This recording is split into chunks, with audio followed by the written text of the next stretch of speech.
Hello and welcome to The New Normal, the show where we look at how the world is coping with the many twists and turns of 2020.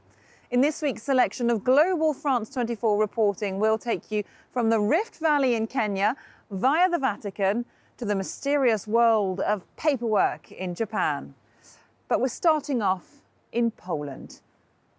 There have been colossal protests there in recent weeks, with up to 500,000 people packing out the streets of Warsaw, furious that the Constitutional Court decided to tighten abortion laws, banning them even when the fetus is unviable. The Polish government delayed implementing that decision, but the anger remains palpable in the Eastern European country.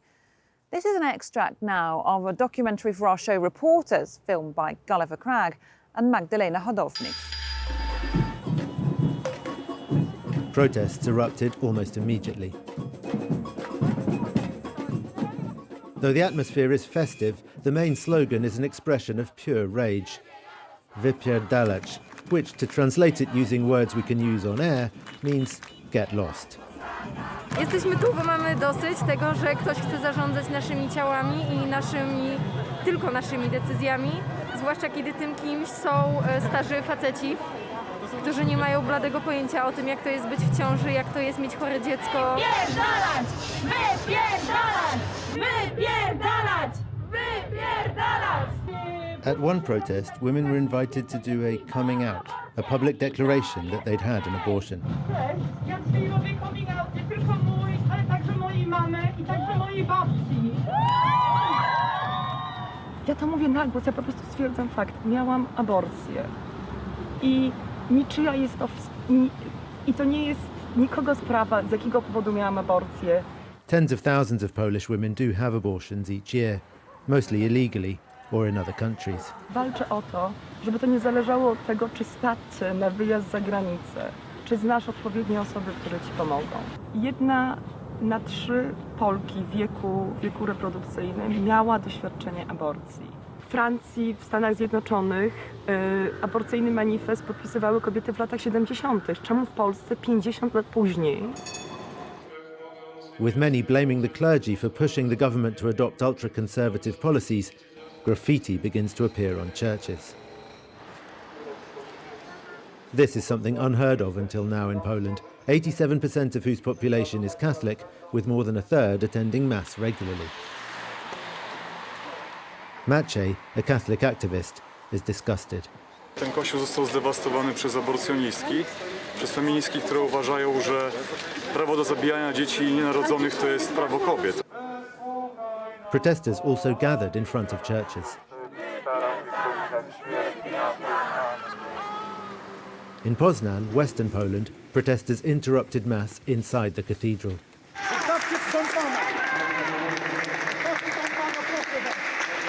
A gdzie tolerancja? Tolerancja dla katolików! Dla barbarzyństwa! Mamy dość! Mamy dość! Mamy dość! And you can watch the whole of that Reporters on our website, france24.com.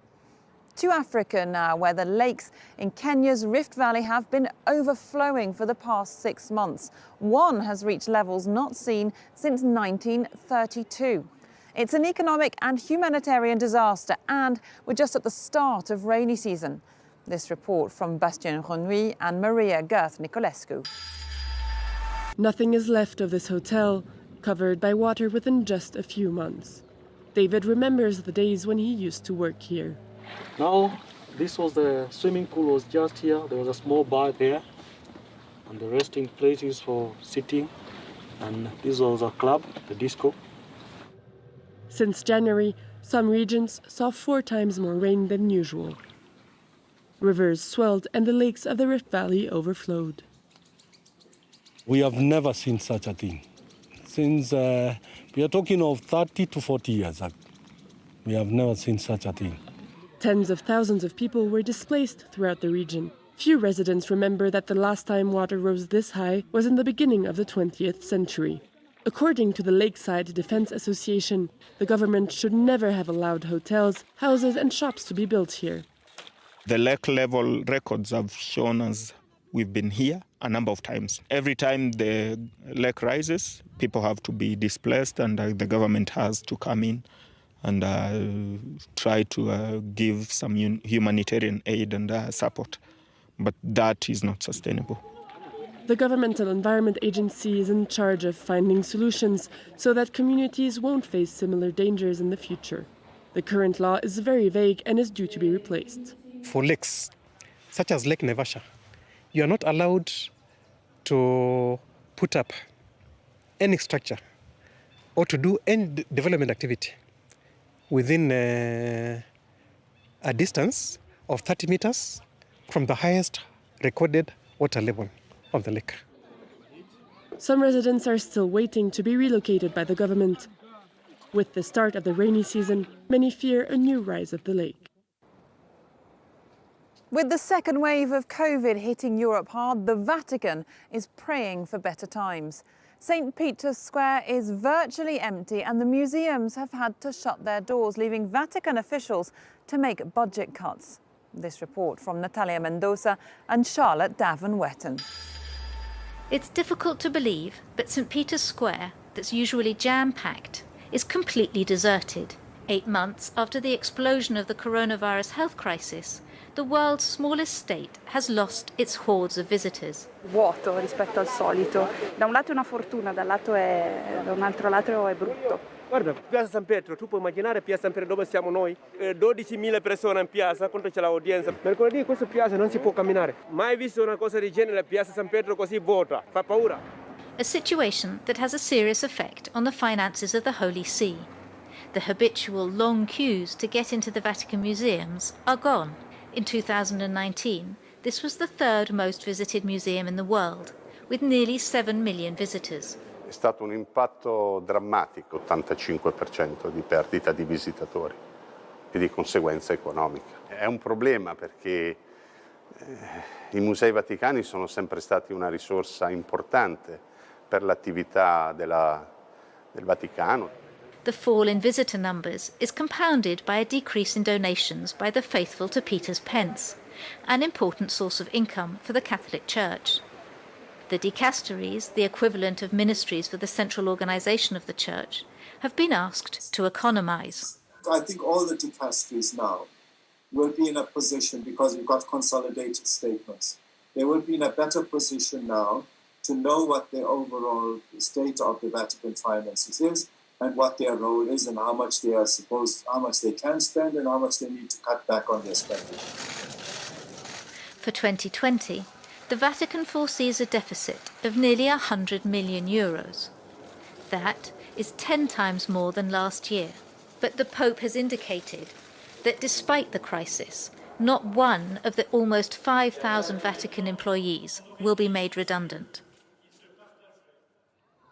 You might picture Japan as at the forefront of modernity, but in many ways it's still stuck in the past, especially when it comes to bureaucracy. Fax machines and personalised paper stamps still reign supreme, which slowed things down getting documents online in these times of COVID. The Japanese government wants to make big changes. This report from Constantin Simon and Justin McCurry. Japan, home of the high-speed bullet train and a leader in technological innovation, is still fond of old-fashioned paper. But its new Prime Minister is determined to put an end to the widespread use of faxes and hanko. The seals are used in just about every aspect of daily life, from stamping official documents and opening a bank account, to signing for deliveries and authenticating restaurant receipts. Most people have a personal seal, and many own additional hanko bearing the name of their employer for business transactions. This woman is ordering a hanko for a company she's just set up. やっぱりどうしてもハンコがないと請求書はもう通らないっていう風な日本のもう会社のシステムがそうなってますんで、それはもう変わることはないんじゃないかなと思ってます。This man has been carving handmade hanko for about 70 years, a practice imported from China 2,000 years ago. This seal is harder to forge than a handwritten or digital signature, and it guarantees the authenticity of a document. このハンコがあるから私の言ったことに間違いそうやりませんって言って責任取らなきゃいけない。私はこう言ってませんみたいなことになるわけでしょ今の政府は。But hanko are becoming less popular. At the height of the coronavirus pandemic, employees were forced to go to the office to stamp documents, despite being encouraged to work remotely. Shachi Hatta, a well-known hanko maker, has adapted to changing times by producing an electronic seal.